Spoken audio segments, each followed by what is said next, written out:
Or just have TJ Yeldon in there who's reached the ceiling. You know, my favorite 90s band is Boys 3 Men. Oh my goodness. 99 Degrees.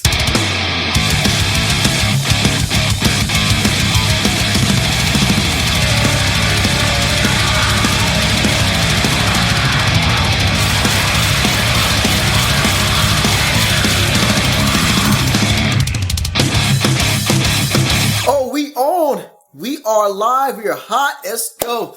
Ladies and gentlemen, boys and girls all around the world, we present another ripping edition of the Dan vs. Dee Sports and Stuff podcast. Dan vs. Dee with the initials DVD, as in DVD player. I'm your player. As always, D with 2 E's. And on my left, instead of my right for some reason, is, state your name. Hi. Dan with an A-N here. Yeah, man. So it's great to be back. We're live and kicking it, and it's kicking it. Sorry, that was a song I was thinking of. Escape, man. It's football season again. Dun, dun, dun, dun. Boom, Do-dum, boom, do-dum. dun, dun, dun, dun. Do-do-do-do-do-do. I still miss like that. Are you ready for some football? They brought it back. Like no, I'm like wait that song, that guy. Yeah, with racist ass Hank Williams. He's back. Yeah, I miss Hank Williams. Yeah, that was Monday. He's been doing it for like a couple years now, dude. I thought he was canned for good. No, because remember it was like 2010, 2011, he got canned from doing the song because he said stuff about Obama, right? He compared Obama to Hitler. Oh, that's pretty bad. Like that's pretty bad. I thought he just said like he didn't like vote. He didn't vote for him or something. No, he compared Obama to Hitler. That don't make any sense. Yep, man. I'm glad he got canned at that time. Yep. And then there apparently is a cooling period when you are a conservative crackpot racist weirdo. And so they, 8 years later or whatever, brought him back. I mean, I don't agree with his views, but he still has a badass song though. I still love it, man. Anyway, so we back again. It's been a little while. We had to make sure that we, stayed indoors because, last episode was our 13th episode. We had to make sure we didn't step on any cracks that would break our mother's backs. And, I had to make sure we walked on, oh crap, I think I actually walked on the ladders or something because of work. But I'm okay. So no bad luck, hopefully. Yeah. And what is about to happen tomorrow after we record our next episode? Oh man, and we'll do a little something, a little segment at the end, but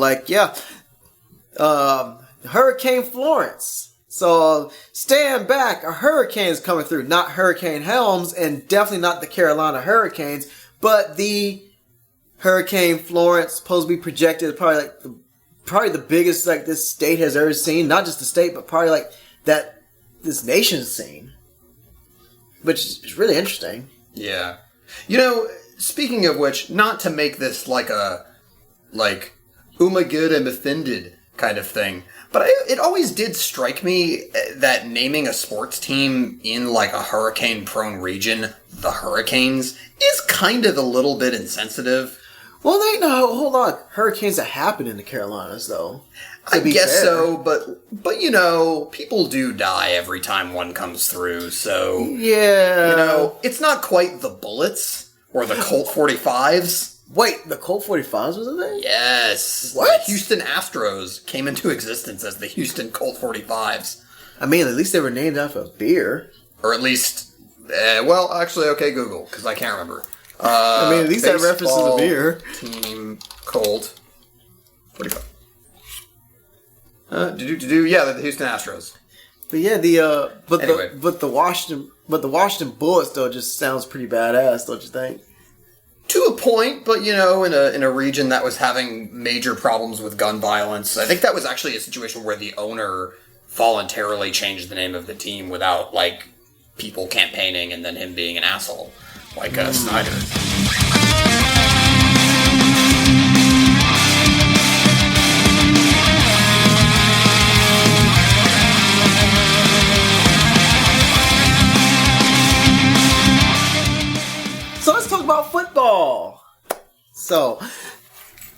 I'm excited it's back. Are you excited outside, the whole, dirty and filthiness of like, the politics of football and whatnot? So, we don't have to go super long, but I'm kind of at peace with some aspects of it, I guess. I don't know. It's weird. I have all of these problems with it, but I still watch. So I don't know what the hell that says about me. Well, I mean, it makes you human, makes you normal because football is fun. But I've sort of made a pact with myself that I'm gonna super dial back football fandom this year, and I still ended up playing fantasy because fantasy is fun. The league I run, like everybody in it seemed to really have fun, and people were asking me to bring it back. So and I crushed my first opponent too. But I canceled my Sunday ticket. Me too. So I can't afford it. It's also just way too expensive. What did it go to? Like what, $70 a month? Like $65 a month or something. Oh man! And hell no. And so I only watch like the games that are on primetime basically here. And also too, so like last Sunday I went on a nature walk. With a bird watching group instead of watching football. Really? During the afternoon. Oh wow! Well, you actually dodged a bullet of that boring Panthers Cowboys game, 16-8. Well, it was more. I missed basically all of Brown's Steelers, but except for overtime, so I actually got to see the exciting part. Oh man! But anyways, so that's kind of where I'm at. I'm still gonna watch, but I'm not. I don't know. Honestly, less because of the like ethical issues or the political stuff. It's really just because I feel like I didn't have a super healthy relationship with football the last few years. That I kind of was like, using it as a distraction like way too much. And that's just a like my life thing. That's a me problem. That's not really an NFL I don't know about you. I bleed football though. I never played a down in school, but man, I bleed football in terms of like watching the NFL. I do. I either watch it for like the talent, or I watch it for the follies. Yeah. And let me tell you, there is, oh my God, there is just an unbelievable amount of just terrible football. I can't tell if it's me or if like it's maybe the shorter off-season practice times and stuff like that, but it seems to me like it gets sloppier every year. It does, man. I would like to see if I can like hit them with like a list of like that ineptitude, if you don't mind. We're gonna do a new segment here. I don't know if it's gonna catch on, whatever, but we're gonna try it. I call it Dee's Heat List. Ow! It's just so perplexing. I hate them. Gonna get eliminated in the first or second round every year. What were you smoking, or what gave you any ounce of a tip of an idea of it being a good idea? I hate them. I hate them. I hate them. The Heat List. You've heard of a hit list? Well, these people are gonna be on my heat list. The people that will get my rage, like my punishment. I'm just gonna put these teams or people down because they either one form or another upset me, or maybe made me feel a little bit stupider, or just maybe go, what the heck are you doing? Are they teams or players that you really desperately want to be signed by the Miami Heat? Hey, for a paycheck, I'll pay for the Miami Heat. You're putting them on blast. I will I am putting them on blast, man. So this is This is going to be like a PTI level blast. It's more like it's like PTI first take sort of thing. So except you don't strike me as being nearly as old or as bored as Kornheiser or Wilbon. So I like Wilbon though. Man, that dude hates millennials. He does? He really does. Yeah, no, that's like his new thing that he's done over the last few years is he like bitches about millennials on every show. I thought that was Kornheiser. No. Oh, man. Nope, that's a Wilbon thing. Oh dude. man, we're millennials. Oh, man. I mean, it's all a shtick. Like it's all a character that he's playing. But anyway, but this ain't no shtick here. This is like what I'm feeling here. So I'm gonna start with the Heat list. Who's gonna get my flames first? Not as bad because I thought about it, but at the time I was like upset about it because of what it entailed. But as I look at it from a complete full spectrum, I'm like, hey, maybe it was a step in the right direction. But still, Browns, what are y'all doing? You're treating a tie as a step up. Y'all were dead to rights. Your defense, led by Myles Garrett, helped y'all team force 6 turnovers. Y'all forced 6 turnovers for Ben Roethlisberger and them. Whenever you force 6 turnovers on a team, you're blowing that team out the water. And what do? You do the most Browns thing possible. And that's tie. A game you should have won, you tied. bear in mind they were also down by 2 touchdowns. So they could have forced that many turnovers and, lost. Yeah. Pretty convincing. But the thing about it is I watched the game, and it seemed like the Steelers kept punting the ball to them or kept giving the ball away to them in turnovers. It seemed like they kept being given second, third, fourth, fifth chances to win. And they missed all 5 of those chances. That's what made me so infuriated by them, because they were given every chance in the book and they wasted the best efforts that their defense had ever given them in years for a tie. And was interesting and was so, sad at the same time is the Cleveland fans are so used to losing that they will accept a tie because it's a step up from all the losing. But all that losing just creates such a toxic, culture of a tie is okay. No, it's not okay. Remember the cooler with the beers? If they won, they were open and everyone would get beers. You don't get beers when you tie, so you lose. So if you don't get beer, you lose. So either way, it's a less form of losing. It's a less painful loss, but to me it's still a loss. But in hindsight, based on their luck lately, last couple years, I'll give it to them. It's it's a tie, which it would have been better as a win, but it's good enough for the Browns. If it was any other team, then yeah, we would be they're terrible. But for the Browns, it's a tie is why they should have had the win. A tie is still quote unquote acceptable. I love that the Browns are unique among NFL franchises and that they are so terrible that we have to adjust our expectations specifically for them. Yeah, but that's how they just create their culture at this point over the last several years at this point. So I'll let them enjoy their tie, but they should have came with the win. They should have. Next, Chicago Bears. Oh boy. Y'all are not on. The Bears still suck. The Bears still suck.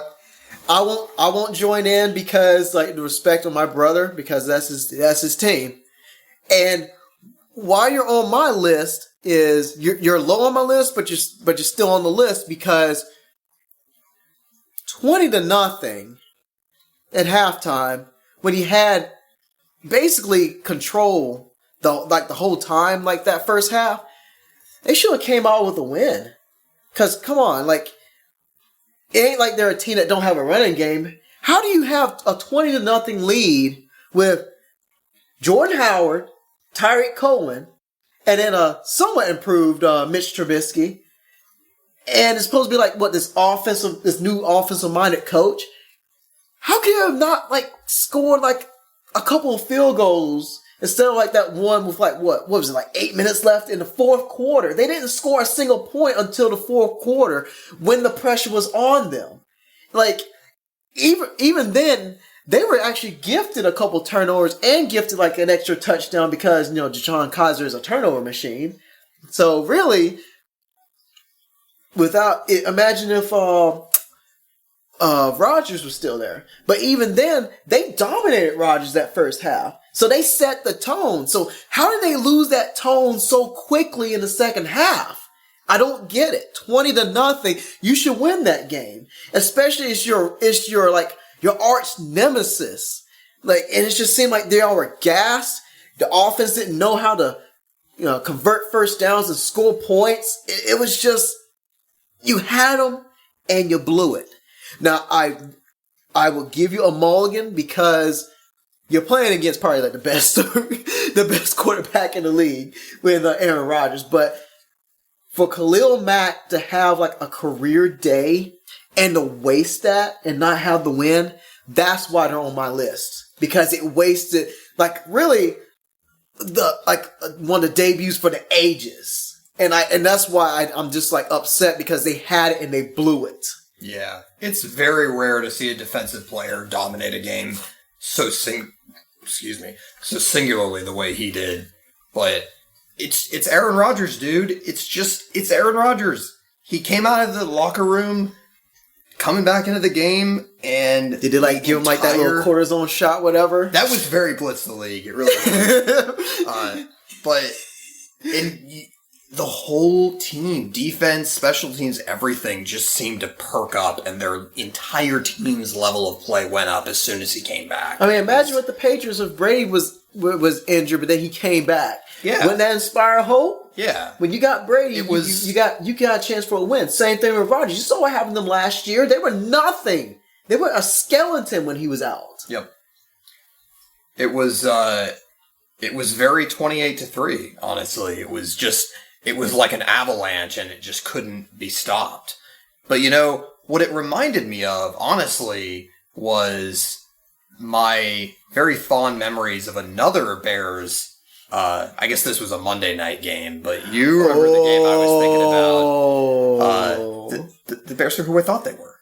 It's like, they're who we thought they were. The Bears are who we thought they were. That's why we took the damn field. If you want to crown them, crown their ass. But if they are who we thought they were, let them off the hook. Dennis Green. Rest in peace, Denny Green.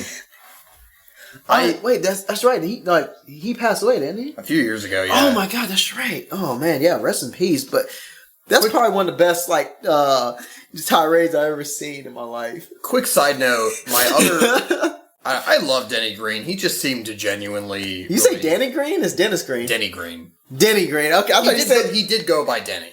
I thought you said Danny Green, Danny Green. Like former Spurs going to Toronto. Danny Green. That's what I thought.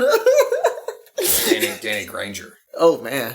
By the way, one of the best spoonerisms in sports, Granny Danger. That sounds like a movie. It really does. Starring Ice Cube as the Granny. I'm trying to wrap my head around that. It could happen. I feel like that's the kind of movie Ice Cube might make. Anyway. Uncle Drew. Oh man, maybe we'll see it when it comes on Netflix. Dude, we should review it for the podcast. We will bank on it. But no, my other very brief aside, because that's all we do here on this podcast is we do asides, is mashed potatoes and gravy and green beans. Yeah Nice. With a side of fries. Right, those things don't go together at all. No, but my other favorite memory of Danny, damn it. Damn it, Danny.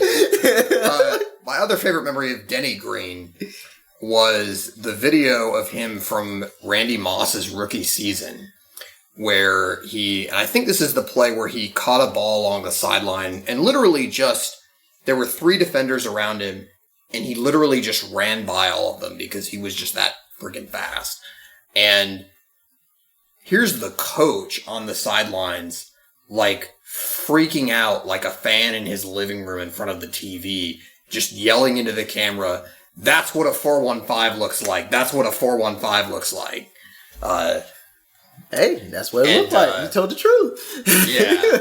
And I just love that because it was just this pure moment of joy, and everyone in the stadium and everyone watching on TV was just amazed by how insanely talented this was, and literally everyone had the same reaction. Hey, that's why he's in the Hall of Fame. He had an effect on people, man. Yeah. Anyways, dial that all the way back to the Chicago Bears is where we were. The Bears are better, but they still kind of suck. Yeah. But they're not going to get my last place finisher in the AFC North because we're going to go to segue right into the next team on my heat list, Detroit Lions. I know you're used to laying eggs in the past of having like these random blowouts, but what are you doing, man? Why you always Lions? Man. Why you always Lions? Oh my God, really? Because you see what I did there. But really, like, I watched the game. It was tied at 17. And they gave up like 30 points in the third quarter.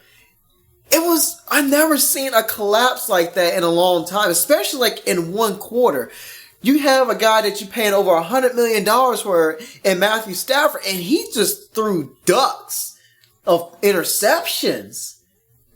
Like one being returned, that got returned. Then they did a punt, that got returned. And then the Jets, they scored offensively. Sam Darnold, way to shake off your first pass interception return for a touchdown. Y'all should have had those guys crushed. Y'all should have had that rookie rattled. That should have set the tone for the rest of the game for y'all to win. I mean, y'all were spotted 7 points in the beginning, not even 10 seconds in. But the fact that you not only lost the game, but y'all was the first Monday Night Football game of the year. And the amount of talent that you guys have, there was no excuse for y'all to get blown out the way y'all did. It's like I was waiting for like that toy train during that second half, and I kept getting more coal, to the point I just went to the other room and just like, I think, watched Twitch or something, whatever, because I was done watching the game after that, because I'm like, I'm a Patriot fan, so I don't really like the Jets, but I was rooting for Sam Darnold. But really, Sam didn't really have to do much. Nope. So they got dominated all facets of the game. Supposedly the Jets, like defensive players were saying that they basically knew everything the Lions were. I heard about that. And let's not forget, we had a coaching debut. Matt Patricia. I'm telling you, man, if you laying eggs like that a few more times, you're gone. I even predicted in a couple years you would be gone. Please don't prove me right on that, because, that really stunk, man. Like, all fast of the game like that? That was horrible. Horrible. You want to talk about watching bad football? It was good in the beginning, but then when the third quarter happened, when the momentum was like even, and all of a sudden, when it just becomes like a one-sided fight. Yeah. It's like, and that's when it makes you wish that they had like a run-on clock, or had like a mercy rule, because for the mercy, not for the other team, for the team that's suffering from the blowout, but the fans, so they can just go home. A mercy rule for the people watching on TV. Can we just like switch this over to like, I don't know, the last 15 minutes of Heat or something? Yeah, man. But yeah, you got to put some of the blame with the Lions offensive coordinator, Jim Bob Cooter, which really sounds like a guy who lives behind the dump and has a shotgun and a rusty pickup truck. I saw the sidelines with Matt Patricia too. He just looked like he just stood there and just looked. Just had like that one expression. Like, it's like he wasn't animated or anything. He wasn't trying to inspire his squad or anything. He's baby Belichick. He's Belichick's like handpicked protege. I hope not. Well, with those results, hopefully they get better. But that was not good. As we all know, Belichick disciples have a long, rich history of success as head coaches. Yeah, but but they have a quarterback. like over half the league don't even have a competent quarterback. They do, and for them to be blown out like that, yeah, it's unacceptable. Now, speaking of quarterbacks, now I'm letting this one be my second place one here. This was expected, but it still makes me really, really, really, really upset. I know where you're going with this. How are the Buffalo Bills still an organization? How do you botch a QB situation so badly? What in God's name, what were you smoking, or what gave you any ounce of a tip of an idea of it being a good idea to start Nathan Peterman being your week 1 starter? Did those 5 interceptions inspire him? Yep, that's our guy. Y'all had to run Tyrod Taylor out, and he still, even though he was not that great with the Browns, he still did infinitely better than what Nathan Peterman gave you. Ow! It's just so perplexing. Nathan Peterman has no business being an NFL quarterback. He doesn't. Like, I looked at Twitter, and people are saying all Kaepernick needs to win that grievance case against the NFL, put up Nathan Peterman's stats. You can't tell me with a straight face that Nathan Peterman is qualified for the job. I know they're trying to protect their rookie, Josh Allen, but racist tweet guy. It was in the past, whatever, it's fine. As long as he learns from it, good. Just don't do it again, or else he's going to be on this list, and I'm going to do more than just blast him with my words. I will give him my ultimate rage. Ultimate! I don't give a shit, man. As far as I'm concerned, guy's a public figure for the entire rest of his career. To me, he's racist tweet guy. Okay. Whatever helps you remember him, but it's just... How does Nathan Peterman have a job? Like, I'm like, I know his skill set is very limited. I'm mad at him because of his limited skill set, but what I'm really the most mad at is the Buffalo Bills put themselves in this situation. Like, they even had AJ McCarron and they traded him. I know he got injured, but he was like their most experienced and most competent quarterback. It's like they don't want to touch competent quarterbacks at all. And just seeing that performance, I know he played against a great defense in the Ravens, but nothing that Peterman has done has shown promise. Like, you saw that like hype package, whatever. Like, I sent you. His career highlights could only fit in 37 seconds of video. Oh man, but it's just Buffalo is. They better hope this Josh Allen guy like develops. But then again, the way their organization is right now in terms of quarterbacks, no, it's not going to work. They even had like a competent quarterback with Tyrod Taylor. They're like, his ceiling, he's pretty much at his ceiling. We don't want to buy into him. Well, he's not turning the ball over. They made the playoffs for the first time. They made the playoffs for the first time since the damn Stone Age. Now, and this is like a little side shot here. So, Kelvin Benjamin. So, you want to throw Cam Newton under the bus and saying how he's not an accurate passer and not a competent quarterback? Well, good luck with dealing with that QB purgatory in Buffalo. You're gonna need it. I was going to say, it's not like he's going to have great numbers there with, a large mass of Swiss cheese playing quarterback. Man, I just don't get it. But, what was his name? Tremaine Edmonds. They got drafted. Edmonds for Buffalo, linebacker. He got drafted linebacker. He was like the lone bright spot. So, do your thing, bud. Good for him. Yeah. No, obviously by like week 8, the Bills starting quarterback will be one of those little like Batman action figures you get from a cereal box with like a spring-loaded arm, and they'll just pull the arm back with the ball in it. That might actually be a step up. That's gonna be a step up, man. But this ineptitude was expected, even though it still boggles my mind. But my number one, at first I was going to make it about the one guy that is always in the news for this team. But I had to take a step back and be like, okay, he has a right and he has reasons for doing this. But the whole Steelers situation, from the holdout to like just them as a team. Now, I take things personally with Le'Veon because I had the number 2 pick in the draft in my fantasy league, and I had to pick him because he had great upside. Next thing you know it, he held out week 1 and probably any other subsequent weeks. And if it wasn't for this guy on my left showing me mercy and not scooping Connor, I'd be hung out to dry.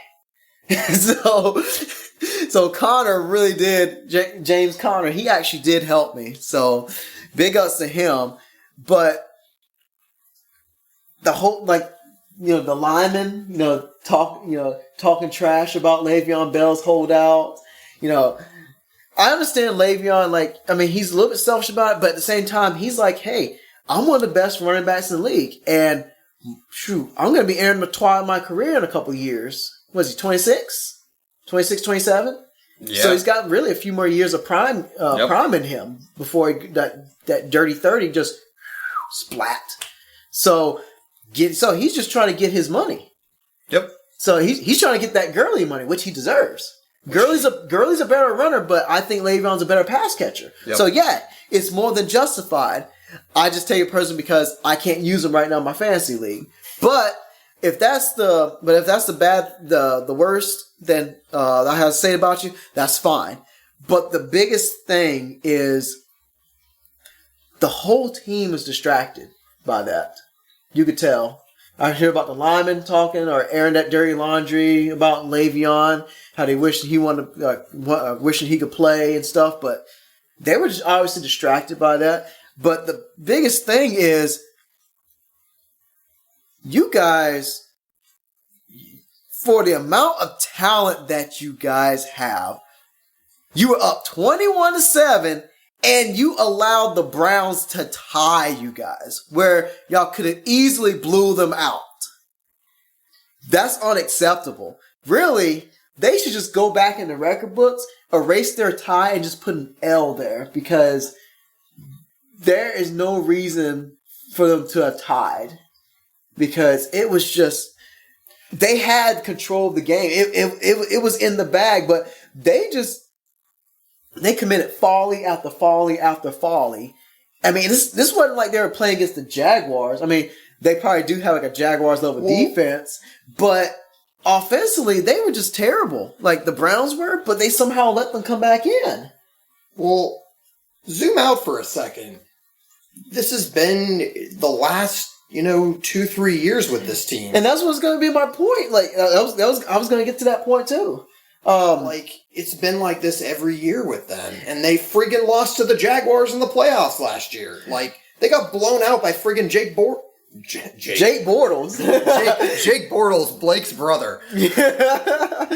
Oh, side note, I saw Tom Flacco, Joe Flacco's younger brother, play Towson.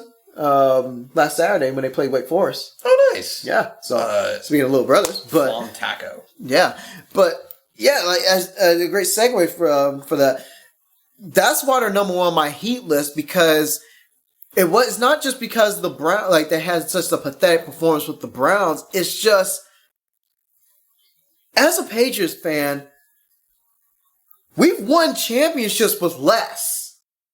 Outside of Gronk and Brady, we've won with less than what they got. They have Roethlisberger. They have Le'Veon Bell when he plays. Even then, they had James Conner. He didn't really skip much of a beat except for that little fumble, but that late game fumble. But still, he was doing his best Le'Veon impression. And then you have the best wide receiver in the game, who's on the cover of this year's Madden, Antonio Brown, and they have an improving defense.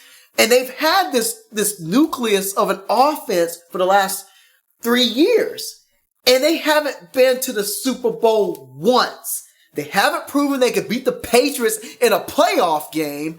And then when or a regular season game. Yeah. And it's like all that talent, and you can't get to the big show.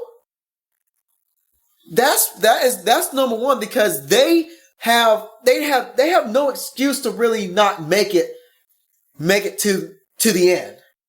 And they just keep falling asleep, playing down their competition.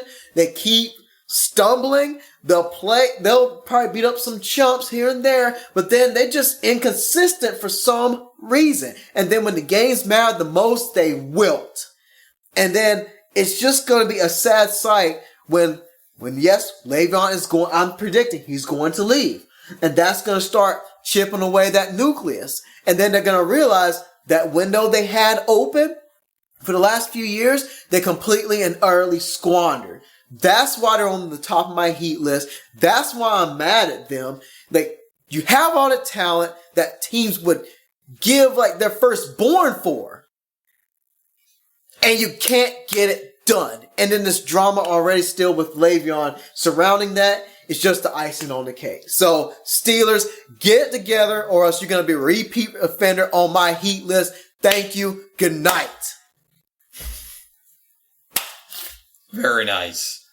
So, based on my points and stuff, is there anything you want to go back to, or you want to like talk about the Steelers, whoever like that I mentioned on my heat list? That was the heat list, ladies and gentlemen. Yeah. Roll credits. Podcast over. No. Nah, we got more than that. Yeah, no, they're a maddeningly frustrating team to watch. And bear in mind, too, there's this phenomenon where Roethlisberger sucks on the road now. And if you... I'm too lazy to do right now, but if you, like, pull up his home road splits, it's crazy. He's a very, very good quarterback at home still, but he just... And it happened again last week. He just doesn't play on the road for whatever reason. For whatever reason, he shows up and he throws interceptions... And he does crap, and his receivers all don't play well. And they lost at home against Jacksonville, though. So what does that say? Well, he played well in that game, though. Yeah, after they were down 21 points at one point. Although let's be real, they were in that game in the first place because he basically closed his eyes and threw two deep balls to Antonio Brown. That he came down with both of them that were like 99th percentile kind of catches. So that begs the question: does he still have the stuff? He's pretty old now. It looks like he can still sling it to me, but... He's younger than Brady. But then again, he's taking Not by much, though. But he's got over 40-year-old hits. And he's a big dude who's not super mobile, who's taken a lot of punishment in his career. When's the last time he made through a full season? I can't even think of it. It's my been point a while. exactly. He can't stay healthy for a full 16 games. But anyway, yeah, no, they suck. Now, what were you going to tell me? You told me you was going to tell me something about what your thoughts of Le'Veon Bell. Then I was kind of initially ticked off at him, and you said you had a counterpoint to that. I've cooled down and I've kind of seen more of a more realistic standpoint of him, of his holdouts. But yeah, what's your take on the whole Le'Veon thing? And then you did hear about them, the lineman or something, talking trash about him, right? Yeah. Yeah. What's your thoughts on this whole thing? Because it's just been a distraction for the whole team, really. I mean, you kind of nailed it. The system is stupid. So he's a top 5 most talented player in the league and should be paid as such. Obviously, no, he's not as vitally important to his team as a elite quarterback is. But compared to this one, though, because who's on the downswing? But they have this stupid rookie pay scaling system that now functions very similarly to baseball's system. Where now, I was thinking about that. A player signs with the team that drafts him. He does not get to choose where to play. He does not get to choose how much money to make. Until free agency. And there's 2 years of franchise tagging too before free agency. So it's something like 6, 7, 8 years before a guy hits free agency. And for a running back, that's your whole career. Yeah. Bell plays another year or 2 more years, and he may not be the same player at that point. I mean, even the great Adrian Peterson couldn't defy history, And so he's going to hit free agency as a declining 29, 30-year-old running back who is not going to make money. I mean, the league doesn't value running backs now anyway, but pass catching running back. He's versatile. He will basically get to that point and never at any point in his career have been paid what he was actually worth. That's the problem. Baseball system is cleaner but also weirder and more nonsensical in that it pays players pretty much entirely for past performance. So guys typically produce the majority of their value in those first 6 years because they are young, they're controllable, and they make the league minimum essentially until they hit salary arbitration. But the biggest thing that the Major League Baseball, the biggest advantage that they have over the NFL is fully guaranteed contracts when they do hit free agency. None of this a percentage of this is guaranteed. But now they're doing higher percentages of guarantee. But if it's like $130 million, they're not going to make it through all of that because they can get cut and they can recover some of that back. Yeah, it's monopoly money. That's why the guarantee money is like the more important number. I mean, think about it. The Kirk Cousins thing, fully guaranteed contract, and I've never seen a fully guaranteed contract like that in the NFL. Yeah. So, that's a pretty big deal. But I guess my point is, it's similar in the sense that players come into the league, come of age, play out the primes of their careers a lot of times before they hit that free agency bubble, and that's not fair. And I sort of expect, I really believe that there may very well be a work stoppage the next time they negotiate the CBA for the NFL. Ooh. I think there may be one for Major League Baseball too, based on some of the things that have happened recently. But that's an entirely different subject. But man, I just and I can tell you right now, the NFLPA is going to get their asses kicked. I think they have to. Don't they already get their butts kicked anyway? They do, but in particular, obviously, because such a large amount of the NFL fan base skews conservative, there's, for whatever reason, I don't know why, there's, I think there's this attitude among fans, and even not even necessarily conservative fans, but fans in general, people like us that make a normal amount of money. And, for us, playing 1 year in the NFL on the league minimum would be life-changing money. But you'll also absorb some life-changing injuries too. Yeah. But point being, if someone offered you $500,000 for a year of your life, you'd fucking do it.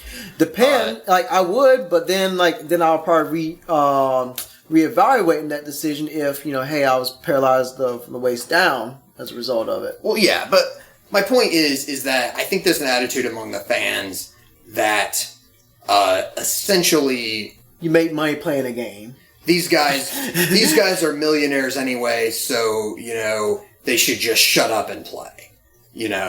Sort of the same way people react to the protests and the political engagement and stuff. Because and I understand that to a point because yes, again, playing on the literal league minimum is money that would, pay off my student loans 50 times. Whatever. I can't do the math in my head right now, but you know what I mean? It's beyond a life-changing amount of money for someone like me. For a normal person like us, it's not chump change. But the thing to consider, and the thing that I would implore people who, I don't know, I've definitely encountered some people who come at me with the take that, man, I like watching college sports because, that's where people are passionate about the game, and it's, have guys now who just play for money, and it's like, oh boy, what I always want not know. What I always want to say is dude, you're at work right now, right? What are you doing? Are you here for the money? Mm-hmm. Would you do this for free? Mm-hmm. No. So, shut the fuck up. Plus and not to mention a lot of collegiate athletes are paid under the table. How else are they going to be lured to to this big time school as opposed to their rival big time school? Right. Well, okay. So there's two separate issues here. One is people start with athletes make too much money and then they just stop, and that's their argument. there's two issues here. One is, how much should athletes be paid? The other issue is, Americans value entertainment way too much. Right? Mm-hmm. So, like that great Key and Peele sketch where this bizarro world where teachers are celebrities and they get paid millions. Oh, that was amazing. And, the kid who came from the teacher who came from the humble beginnings, and their dad was a football player making minimum wage. Wow. But the car commercial too. That teacher with the car. yeah. Freaking Key and Peele is so good. That was amazing, man. Those two guys in general are amazing. Yeah, man. They're so talented. Yeah, man. Anyway, the whole point of that is our culture has, like, ass-backwards logic, right? Like, that we value entertainment beyond literally everything else, and it's not even close. But that, to me, is a separate issue from how much athletes get paid. Because what you need to be looking at is the NFL is going to generate X amount of revenue this year. And if your argument is athletes make too much, but you're not also arguing that the NFL generates too much money, then what you're literally saying is, I want the rich assholes who run the NFL and literally do no work to get more of that money. Yeah, that's the thing. Like that pisses me off. The millions that you're saying these players are making, that's still just a fraction of what the big leagues are getting. If you think Le'Veon Bell should shut up and play for less money, who pockets that extra however many $1 million? Like, the Rooney family does. It's not even people who are doing the work. I don't know. Maybe I'm outing myself as, like, a Marxist here or something, but, like, my God, dude, like... And I think if you presented most people with that sort of logic, would you rather, your favorite athlete get more money, or would you rather the rich asshole get more money? I think most people would opt for, I don't know. Some fans really seem to love the owners for some random reason. Patriots fans love Bob Kraft, and I don't understand it. I really don't. He does have a good smile, though. I don't know. They're all rich assholes who are whiskey drunk by halftime. Like, I just love how, like, I saw, like, the Football Life of Curtis Martin, how he said that Robert Kraft taught him, like, the business side of things. I guess the cruelness or, like, the harsh reality of the of the business. And then that's, when he went to the highest bidder of, like, the Jets. Yep. Yeah. So he was like a guy who didn't sound bitter towards him or anything. He was more like a, hey, thank you. It's like, yeah, you treat me like a son and stuff, but you also, like, show me these lessons here, so that I learned and took, moving forward. Yep. So Curtis Martin's just a class act, man. I gotta say, man. When I saw that, he's amazing. Should have been a Patriot his whole career. I know, but so did Robert Edwards, but that stupid, like, Honolulu incident with the flag football, but yeah, I digress. Anyway, you got extension to, like, the Heat list. You put a little something. Now, I fell asleep to the game, so I ain't watch it. I just saw the score. And I was like, okay, they lost. So hey, so tell me, what does this team here? No, this will be very quick because we didn't really. Again, so much news cycles through, and I think we were very NBA focused when this news came out, but what the hell I know the Raiders are crazy and Mark Davis is just, like, certifiably insane, but, like, $100 million for John Gruden? Yeah. That could have paid Khalil back. Oh! So,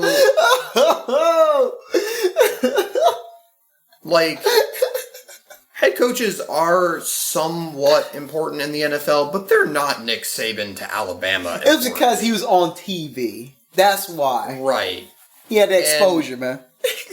John Gruden really is a truly American success story because he really wasn't that good at his job. He was cutting edge. And it's funny that he became the head coach and he said he wanted to take the NFL back to 1998, which is a real hallmark of someone who is going to be up with the times and current on what's actually winning football games. But anyway, he was cutting edge in like 1998, and it was stupid that he got fired because of the Tuck Rule game, because that really wasn't his fault. Oh, he got fired because of that? Yep. Man.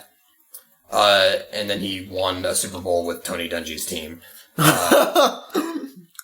But it worked like out. literally, the dude's entire reputation is entirely based on that, basically, because those Tampa Bay teams after that were not very good. They had Brad Johnson as their quarterback. They had Brad Johnson. They had that 1 year where Chris Sims was their quarterback. Before he had like that lacerated spleen, was actually okay. Julius Peppers gave him that wood though, and he lacerated his spleen, and I think that caused him to retire, man. Yep. But now he's doing that. Now he's doing like the sports show now on Bleacher Report. So nice. Yeah. So he's fine. But anyway, point being, he had this weird thing where he was constantly collecting quarterbacks, but he had worn out his welcome there, and he was very much a tired act by the time they got rid of him. And it's amazing the image rehab this guy underwent on TV, where he basically, with the help of ESPN's producers, just entirely fabricated a reputation as a quarterback guru out of thin air. And I don't get it. What said quarterback guru, man? He would do those Gruden's quarterback camp segments where he would have Nick Foles or some young prospect. I remember that, but what's stopping other coaches from being able to do that? I mean, if you're a coach, shouldn't you know that stuff anyway? Access to the ESPN platform, is really what it is. My point is that his reputation, I think, vastly outstrips both his career accomplishments and his actual abilities. Looks like he got one of those Major League Baseball contracts, paying him for what he used to be. Yes. And also paying him for what he never was. Oh, so are you calling him a fraud?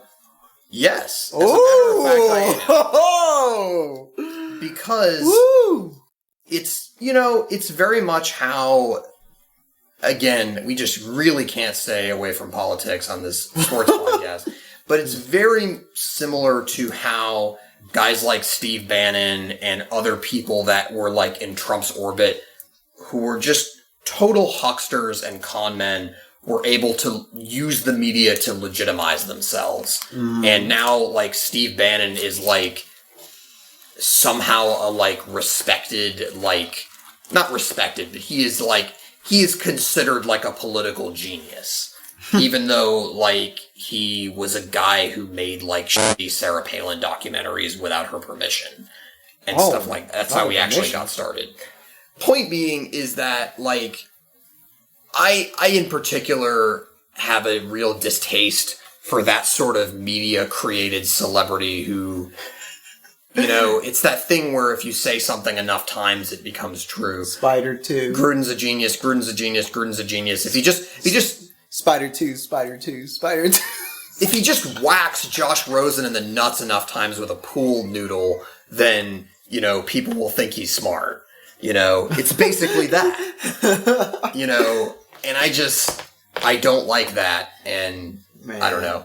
That's my take. I don't like that. Plus, I like how some people have referenced John Gruden as looking like Chucky. The evil talking doll. God, he kind of does. But so Chucky got paid. But so here's John Gruden, who's now coaching again after 10 years. Shoot, Gruden costed Khalil Mack his contract. And he's taking over a bad team, and he didn't like the most talented player on the team for some freaking reason, and he wanted to create his own stars. Traded the guy away. Now, in fairness, they got 2 first-round picks for Khalil Mack, which is probably significantly more than what Khalil Mack's trade value actually is. So good on them. Fine.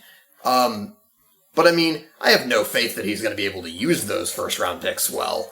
But that's another story. If Khalil Mack winds up in the Hall of Fame, though, then yeah, that could be problematic. But so they go out and they play this game, and it's his first game back and everything. And they actually had kind of a surprising showing early on, and it looked like it was going to be a real football game. And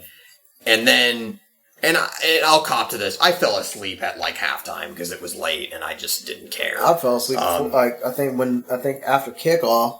But they got their asses kicked in the second half, and Cooper didn't show up. I heard too. Cooper Cup. Like, man. Oh, Amari Cooper. Amari Cooper Cup. Oh my gosh! Wow. But apparently, a big part of that was them not being able to generate a pass rush. You know what Khalil Mack does for a living? He's a pass rusher. And they asked John Gruden about it after the game, and he was like, "Yeah, I don't know why we didn't have a pass rush tonight. I guess we'll have to look into that." Like, fucking dumbass. I don't see how. He actually said that. That's basically what he said. Oh my! I just don't see how this is anything other than a train wreck. Remember when the Raiders brought back Art Shell randomly for no reason for like 1 year, and it was just a complete disaster because like the guy hadn't coached in the NFL in like 15 years or whatever, and you know, it's going to be like that. The players are not going to give a shit. I mean, I think the whole will he relate to the players thing is kind of an overrated concept, but they all know him. But think about it. All the kids that are on the team now know him from being on TV. They don't, the last time he was a head coach, they were, not even in high school. And he'll always be forever known as the guy who influenced the trade of Khalil Mack. So that's not a good starting point. And I imagine that's not popular with this game. But I don't know. Maybe all Khalil Mack's teammates hated him. I don't know. No, I heard him contrary to that, man. Like they actually, they were upset about that move. Yeah. Because hey, he's your best player, and plus he was actually a pretty good locker room presence. I heard. And also, the Raiders aren't. In addition to all of this, whether John Gruden is a good coach or not, the Raiders are not a good team. They're not doing anything this year. I don't even know if Derek Carr is going to return to form, and I'm not even sure if Amari Cooper is going to return to form. And I think, honestly, with a guy like Derek Carr, who basically had one good season, I think it's fair to question what exactly is form. Because if a guy's played for however many years he's played, 4 years, and he's had 3 crappy years and 1 good year, you're Blake Bortles. What is the norm? Blake Bortles? You know what I mean? We always assume that the best a guy is capable of is the norm, is the baseline, but at a certain point you have to look at what the overall body of work is. And the overall body of work suggests not that good. I'll give Blake Bortles like 2 years, like his rookie year and then last year, just by default because they got to the AFC Championship game. So in two good seasons, hey, that warrant that extension. Oh my God! You forgot about that, didn't you? I did. Blake Bortles got extended. It was enough to get it. They are tied to that dude forever. Oh. That defense is gonna hate him eventually. Because they're going to lose so many games because he throws an interception at the last minute. I'm hoping that's the case in week 2. Because Patriots got him. He also has, no receivers to throw to. Yeah, because Alan Hearns with, let me see. Hearns went to Dallas. Went to Dallas. Robinson went to Chicago. And that immediately helped the Bears. And they had Marquise Lee, right? He's injured. He's out. Yeah, and he got hurt for the season. Yeah, he's out. So paper cutouts. They are portaled. Oh man. And then Fournette, he hurt his hammy, but he said he's going to play this week. So he's hurt too. So really, pretty much anything resembling an offense is either hurt or missing. They're going to have to call in his replacement, Leonard Fivenet. Man. Or just have TJ Yeldon in there who's reached the ceiling. My favorite 90s band is Boys 3 Men. Oh my goodness. 99 degrees. Well, they're actually just 1 degree over the actual band, 98. There actually was a group called Five. Oh my god! Wasn't there an R&B singer named 112? That was a group. Oh, a group. Okay. Yeah, that's R&B. It shows I know 90s music. That's R&B. I know that, man. 113. 113. 702. There was a group called 702. 3LW. No, I'm gonna hit you. 3 Doors Down. Is there any more number like 4 Doors Down? Oh, Eve 7. man, We're getting into white guy music now. Blink 183. The B-53s. Man. Oh man, This is such a stupid. Wait. Tupac. 3 Pac. 3 Pac Shakers. That's an inside joke, guys. But the close of the NFL, Dallas is still bad. Dallas is a mess.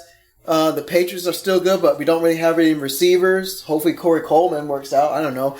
This is going to be the same thing where like the 06 Patriots, New England. We kind of know that the Patriots are probably not up to the standards of past years, but they're still going to win 13 games. Because Belichick is the coach and Brady's the quarterback. Also, Jeremy Hill tore his ACL. Damn, that sucks. Keanu Neal, who's for Atlanta, isn't he like a safety? Keanu Neal? I think so. He's in the secondary. He tore his ACL. Damn. When he kind of cut or landed weird and he started grabbing his leg, I was like, ACL. I knew it. Damn. I knew that it. sucks. Dang. I'm glad Aaron Rodgers didn't tear his ACL though, because he might have tore something, man. You can't be carted off and not have something wrong. Yeah. I'm hoping it's just a bad sprain and he'll be able to play the whole week. Because dude, I can't do a whole year of without Rodgers again. Half the good players being gone. That was horrible last year. No doubt.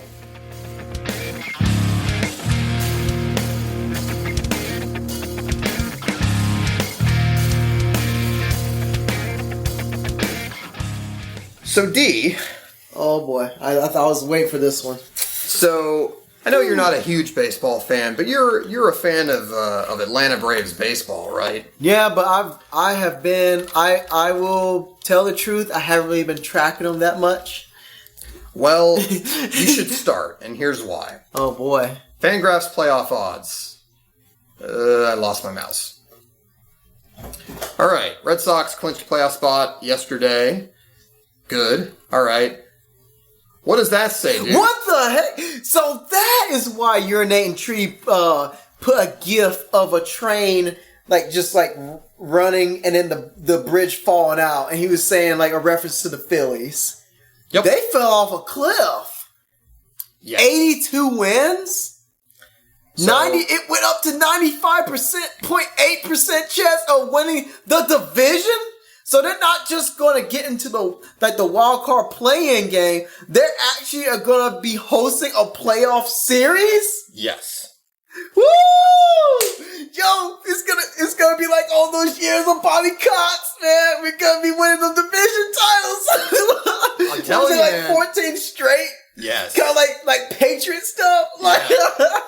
So, dude, we're gonna have to hang out and we're gonna have to watch some Braves playoff baseball. How does it feel, buddy? Man, Atlanta Braves baseball is back. I just wish they brought it back on TBS. That's the only thing. But Atlanta Braves baseball, man, y'all are. Oh my gosh. Y'all are. Actually, all the other divisions are really close. The NL Central is very close. Dang, even the Cardinals are still close. Dodgers and Rockies are within a game of each other. What? The Rockies? Yeah. Oh my gosh, the inconsistency of the Diamondbacks finally caught up to them. Yep. Ugh. But anyways, that's not why we're doing this segment. I thought to celebrate the very likely playoff triumph of the baby Braves. Oh my gosh. We would play a little game here. Oh my gosh. My lack of following the Braves this year is probably going to rear its ugly head, but I'll try.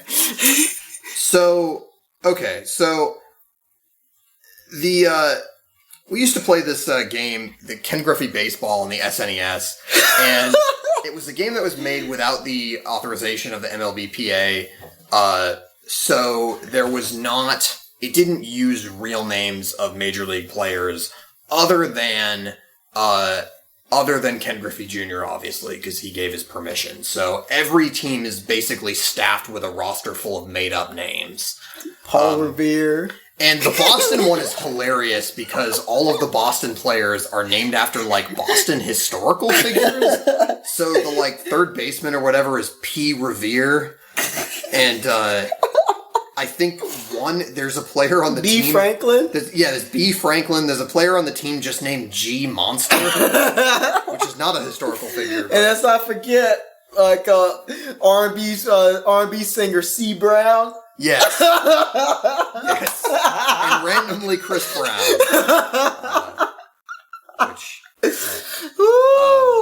So anyway, we're gonna play a game. Does this game have a title?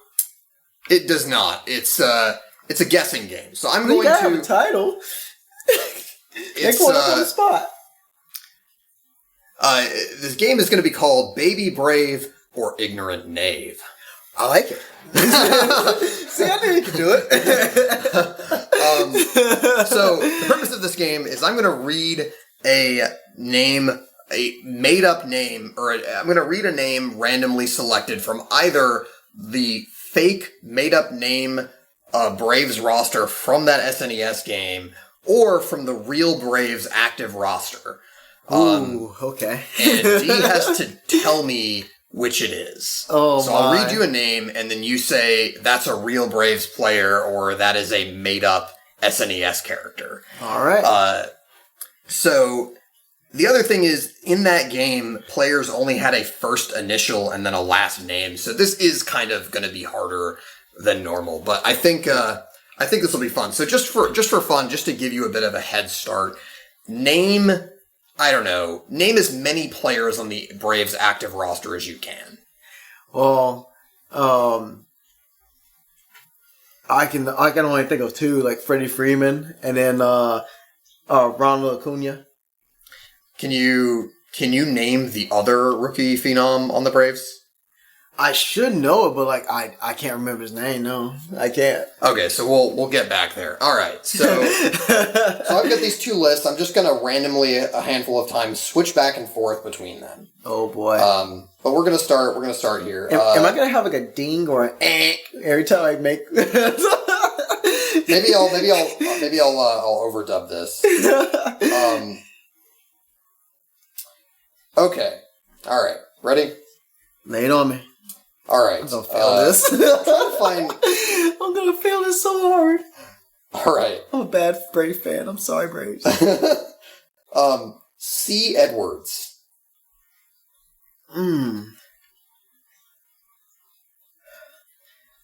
I want to say that's on the actual roster. Oh man! I thought I had heard of an Edwards somewhere. For bonus points, that is that apparently is that game's analog for Tom Glavine. What? That don't make any sense. Ooh, okay. Okay. K. Gossman.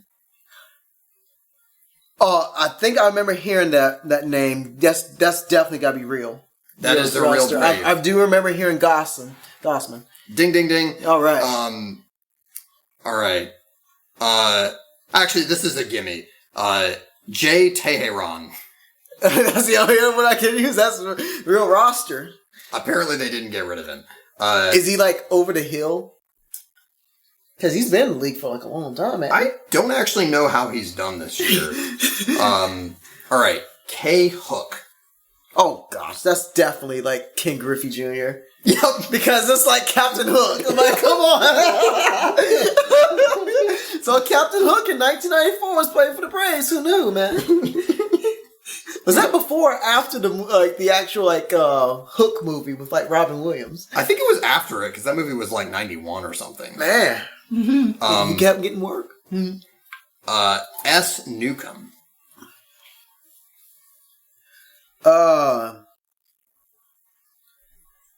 Real roster. Yes, that's Sean Newcomb. That's I think one of their best pitchers. Yeah, I think I remember hearing that name too. Yeah. All right. M. Fultonavich.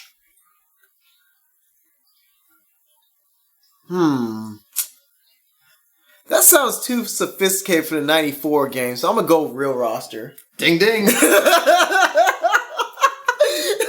You're doing actually pretty well on these.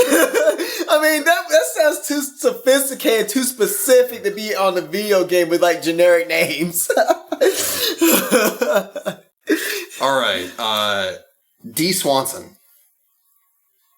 Real. Yep. Yeah, I've heard Swanson, yeah. A. Sasha. The 94. Yes. John Smoltz. What? Really? Yes. Couldn't they have just did Smold or something?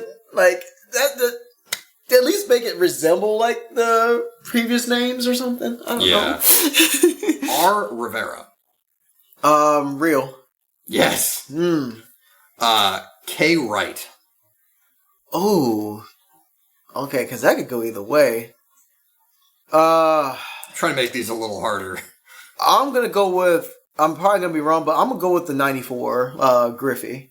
I knew it. Take a stab at it.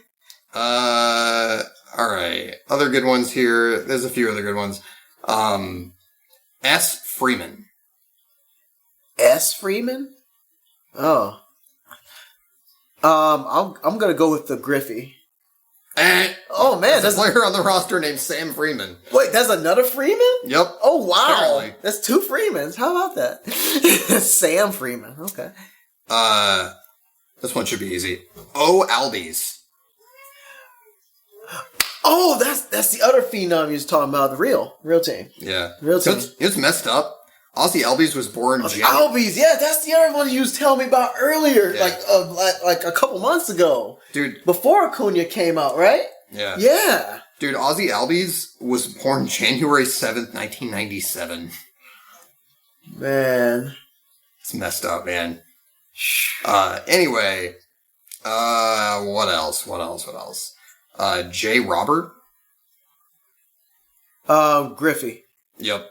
Yeah. No, you actually did very, very well on these. I thought these were going to be actually pretty confusing. Some of them I had actually like seen or heard their names, and then some of them I had to use like a little bit of context clues about like whether the name sounded fake or not. The rest of these, I'm just going to read some of the ridiculous names from this game. Oh my! Because I don't think I think I played with the Braves like one time when I played with you, so I don't know all these like far-fetched names, so lay them on me. Alright, so D. Crime. Can't do D. Crime. Can't do D. Time. That's the analog for Fred McGriff. What? Fred McGriff. Wow. D. Crime. That's a name. D. Parting. D. You say Departing? Parting. Departing? Really? Oh, wow! Departing. What the hell? This sounds like these sound like pun names for like a segment that would like involve me. Oh my god, yes. No, we have to have a segment called Departing now. And then the previous one, what was that one? The previous one before Departing? Oh. What was the previous one? What was it? Current Brave or Ignorant Knave? No, the before Departing, what was the previous one that you said? Oh, D-Crime. D-Crime? Oh my god. If you can't do D-Crime, you have to do D-Time. Wow. Which is not even how the saying goes, but... Anyway, M. Pickering. What? M. Pickering. Wow. J. Digweed. That's Mike Stanton. I was going to say R.A. Dickey. There's a C. Brown on this team, dude. Is it like just like a multitude of C. Browns? I guess so. That's Terry Pendleton. Wait, actually, C. Brown was it actually when we played against each other in that? Was C. Brown actually for the Braves or was it for the for Boston? I can't remember. I think that's actually the C. Brown. That's the C. Brown. All right, because Braves versus Sox. Yeah. Okay, guess who this player is? D. Neon. Kevin Millwood? No, dude, it's Deion Sanders. What? Yes. Oh yeah, that's right. He used to play baseball, didn't he? Yep. Dude, prime time, man. V. Stott. What? J. Beltram. C. Saber. Saber. Is that like a member from the American Gladiators? I guess. It actually wasn't a guy named Saber, I think. You know, a great name would be if you had two first initials, D.S. May.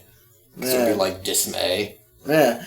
Oh, speaking of Saber, though, like there's a wrestler, right? That I actually I got to see him he was competing in his cruiserweight tournament at one point. He's like in the Indies and stuff. But get this name, Zack Sabre Jr. Oh, I like it. That's a great name, Zack Sabre Jr. Oh, I see. It looks like the players had their real life stats, and that's how people were able to match them up to their real life counterpart. Ah, that makes sense. Interesting. How did they just not get the rights to their names? They didn't negotiate with the MLBPA, dude. Wow. I mean, that does cost money to license intellectual property and stuff. So they pretty much everybody saw Ken Griffey Jr. got Belichick. Yeah, basically. Because to this day, Belichick would not release his likeness. Coach. Any coach. Coach, New England coach. N-E coach. Get it? Any coach. Oh, God. Oh, God, I never... That's how dumb I am that I never... Holy That's crap. okay. My brain is scrambled in that way to get stuff like that. Are you sitting on the remote? I think I am. Oh, yeah, it was directly under your ass. Oh, how about that? I mean, I was looking at this remote here, which was on the floor. Anyways, so that's that segment. That was kind of silly. I really Joe, that was fun. This has been Current Brave or Ignorant Knave. Do, do, do, do, do. We are all about having these dorky radio segments now, suddenly after 14 episodes. Hey man, we hit the milestone of 10 and our year milestone, so hey, why not? Just like my life, I think this podcast has reached peak don't fucking give a fuck. Hey, I'm just trying stuff, see if it sticks to the wall. If not, then hey, you just keep going until something works. Don't give a shit. Hi, Mom.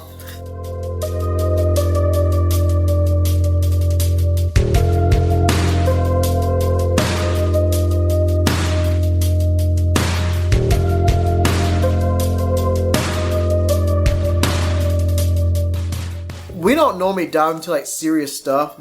I know normally we put in the motivational thing and whatnot. Like a little motivational monologue or whatever. But this one's a little bit different. This is we live in the Carolinas and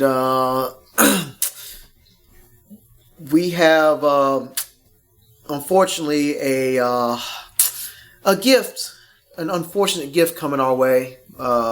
Hurricane Florence supposed to be coming in Thursday going into Thursday midnight going to Friday. That's when it's supposed to be starting. That's the current estimate. Yeah. But I mean, who the hell knows? But it's supposed to be the pathway is taken. It's gonna be hitting those beach places, the Outer Banks and stuff. We actually took a trip to that last year and almost stuff. Exactly a year ago. So it's interesting. It's just crazy to see those places on TV.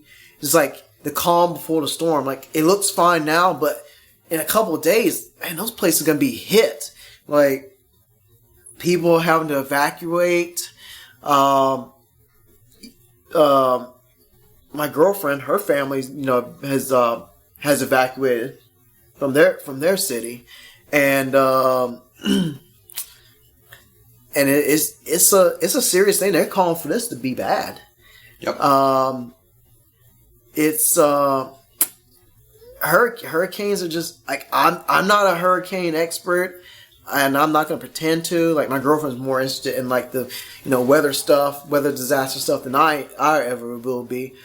But I'm just saying that, the people in the Carolinas right now in advance, just, I know you're probably already preparing your stuff, but just, keeping your faith, keeping your hope, and just find ways just to be safe and not take any chances. The people hearing us out there, like, we'll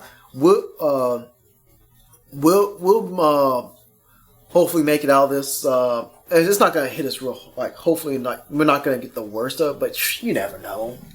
So, but hopefully, God wills and stuff, we will be bringing you, like, an update as in a new episode, like us talking about the aftermath, and hopefully it's, a type of aftermath we can live, to tell about. And, also, if you're a concerned party, I'll fire off a tweet at some point when the lion's share of the storm is past, just letting whoever is concerned that we are safe. Yeah.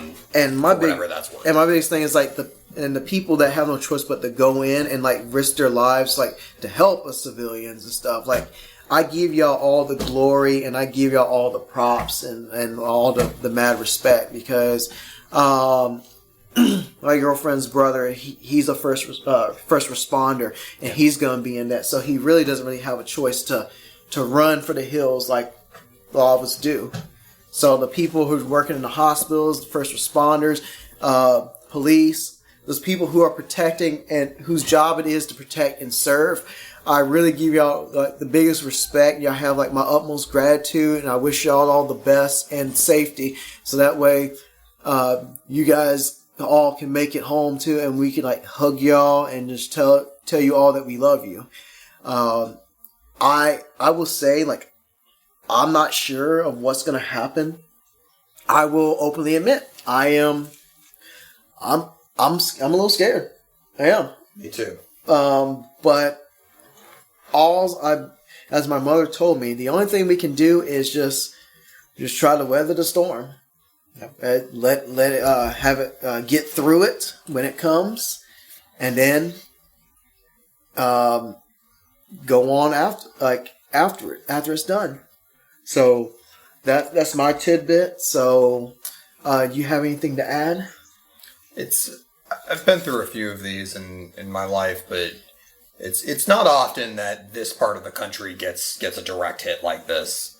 So it's been very unnerving to watch the news and see all of these like apocalyptic headlines about, it's a catastrophic level hurricane or whatever. Even News 2 didn't sound that most optimistic either.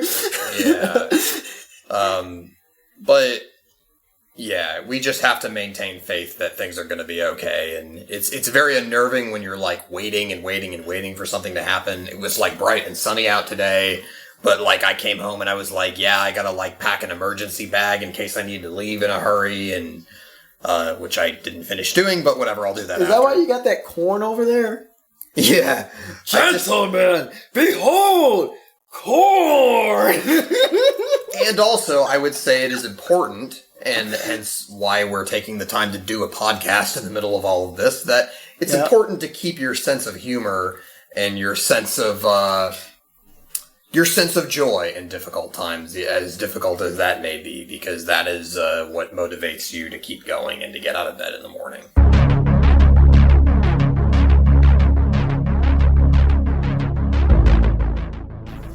As always, you were very good at speaking from the heart. I just say what comes to mind, man. I'm okay. But anyways, it's been a blast to spend a little time with all of you this evening. I hope maybe, I don't know when this is going to be posted, but hopefully this will maybe help you to take your minds off things. Take your mind off of, like, not just the hurricane, but the hurricane known as Nathan Peterman. The just awful performance of some of the NFL's quarterbacks. It's still on Buffalo, though. Buffalo's on the clock, man. They've been on the clock for like 5 years. Anyway, it's been rad. I've been Dan with an A-N, and you've been D with 2 E's, and it's been dope. It has been. That's also one of my favorite movies. Check that out sometime. Yeah, I never got to see it. To all of you out there, Path of the Storm or not Path of the Storm, I wish I could just hug all of you, but I'm not going to. Hey, you remembered! Awesome! That's like my favorite part. I always wait for that. But anyways, pray for our safety, and then we'll hopefully come back stronger, better than ever, and tell you the tale, and then keep the laughs and information stuff going. So yeah, so it's been Dan and Dee. Follow us also. We have a Twitter, but Dan was it Dan versus DVD Sports with 2 S's. DVD Sports Show with Sports Show with 2 S's. There we go. Which that's a terrible Twitter handle, and we really need to change it. I'm lazy. DVD Sports Show with 2 S's. We have 8 Twitter followers, so I don't think that really matters a whole hell of a lot. That's better than 0. But yes. There was something else I wanted to say before we signed off, and I've forgotten what it is now. DVDcastpod@gmail.com. That's our email. Yes. What I was going to say is the next episode is episode 15. Will be episode 15, which is halfway to another round number. So, we're making progress. Wait. You didn't say... you said progress, but I'm just going to throw it in here. Progress? Do we need to trust the process, though? Dude, we're making process. Trust the progress? Trust the progress. Oh, no. Sam Hinkie, we love you. Trust Sam Hinkie. We didn't name drop you last couple episodes, so I'm just going to say, hey, love you, Sam Hinkie. Keep doing your thing, man. All right. Let's sign off for tonight. Thanks, guys. Peace, love, and happiness.